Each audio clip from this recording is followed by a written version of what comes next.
Chers étudiants, bienvenue dans cette nouvelle vidéo dédiée à la description de l'architecture de base d'un microprocesseur. Tout d'abord, commençons par une brève introduction. Le microprocesseur est souvent qualifié de cerveau des ordinateurs modernes. Il joue un rôle essentiel dans le fonctionnement des systèmes informatiques. En outre, un système à microprocesseur est un ensemble électronique complexe où ce composant occupe une position centrale. En effet, le microprocesseur exécute des instructions programmées lui permettant ainsi de coordonner et de contrôler une multitude d'opérations au sein d'un système. L'objectif de cette vidéo est de comprendre ce qu'est un microprocesseur et d'analyser en détail son architecture interne et externe. Avant de nous plonger dans l'architecture du microprocesseur et d'explorer plus en profondeur ses aspects techniques, commençons par définir ce qu'est un microprocesseur.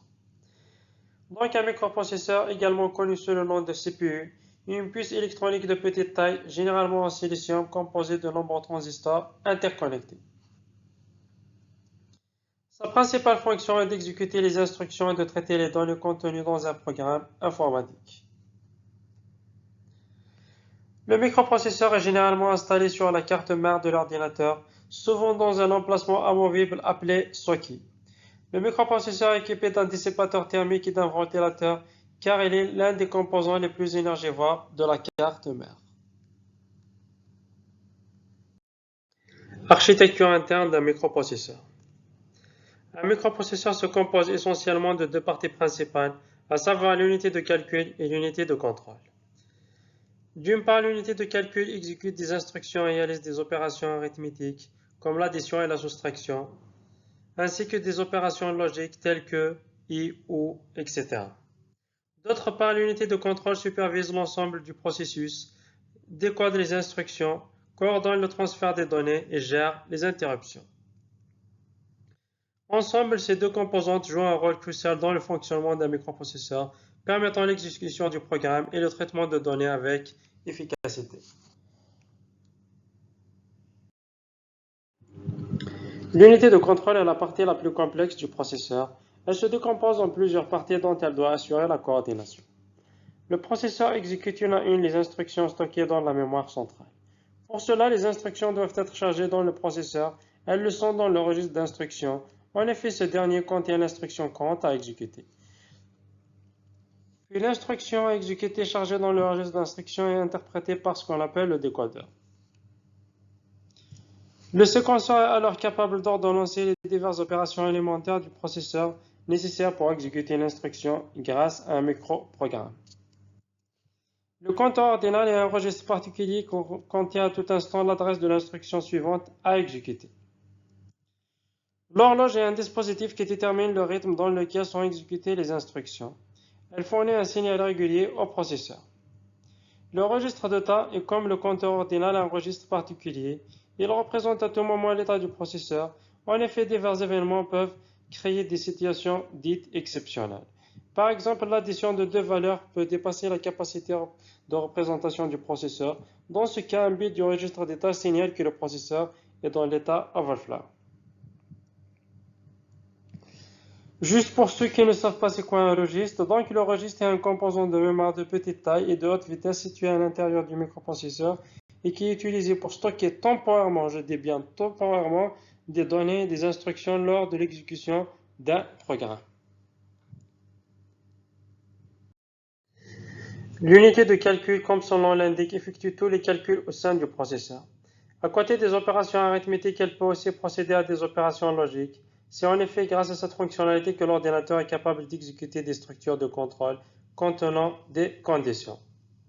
L'unité de calcul est principalement constituée de l'accumulateur, qui est le registre de calcul par excellence. C'est en effet par lui que transitent toutes les données devant faire l'objet d'une opération, ainsi que tous les résultats produits par calcul arithmétique.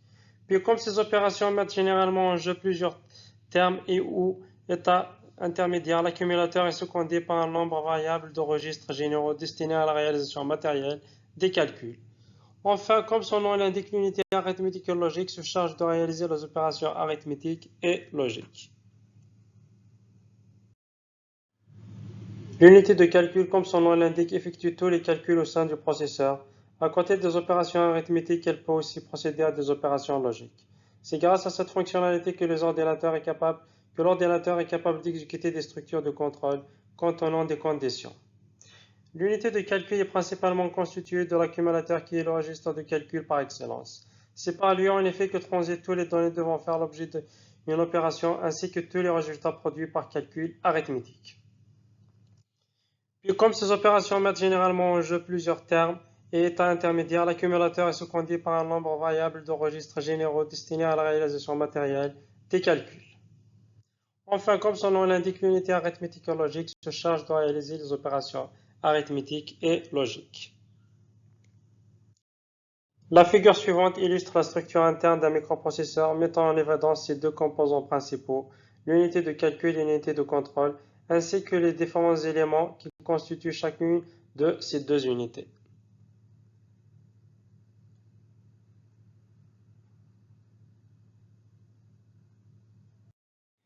Architecture externe d'un microprocesseur. Outre les éléments internes qui composent le cœur du microprocesseur et lui permettent d'exécuter des instructions, un système microprocesseur repose sur une interaction harmonieuse entre le microprocesseur et une gamme d'éléments externes. Ces éléments externes jouent un rôle tout aussi essentiel dans le fonctionnement global du système. En effet, ces éléments facilitent l'acquisition de données, la communication avec le monde extérieur, le stockage à long terme de programmes et de données, ainsi que la gestion de l'ensemble du système. Donc là, vous avez une liste des principaux éléments externes clés qui interagissent de manière étroite et coordonnée avec le microprocesseur. En 1, vous avez la mémoire centrale de type RAM.